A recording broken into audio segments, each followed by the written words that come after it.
Hello friends, welcome back to నందు పద్దు YouTube channel. వాళ్ళ పొద్దున్నే ఎందుకో తెలియదు కానీ ఉప్మా తినాలనిపించింది. మా ఇంట్లో అయితే దోసల పిండి అయితే ఉంది, లేదు కానీ ఉప్మా చేయాలని చెప్పి చేశాను. ఒకసారి ప్రాసెస్ చూసేయండి. ఆవాలు, జీలకర్ర, శనగపప్పు, సాయమినపప్పు, పచ్చిమిరపకాయలు, ఆనియన్స్, టమాటోస్ నేను అన్నీ కట్ చేసి పెట్టుకున్నానండి.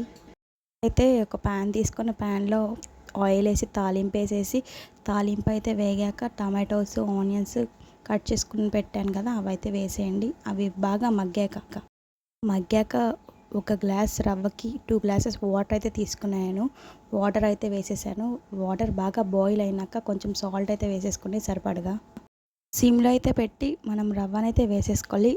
రవ్వ వేస్తూ కలుపుతూ ఉండాలండి, లేకపోతే ఉండలుగా కట్టేస్తుంది ఉప్మా మొత్తం. ఉప్మా అయితే ఎలాగ రెడీ అయిపోయింది. ఇంట్లో అయితే దోశల పిండి ఉంది కదా, దోశ వేసి ఒకసారి ట్రై చేద్దామని చెప్పి దోశ వేసి కొంచెం ఉప్మా వేసి దాని మీద ఆయిల్ వేసి సిమ్లో అయితే వేయించాను. చాలా బాగుంది, టేస్ట్ అయితే సూపర్ అసలు. మీకు కనుక ఈ వీడియో నచ్చినట్టయితే ప్లీజ్ సబ్స్క్రైబ్ చేసుకోండి ఫ్రెండ్స్.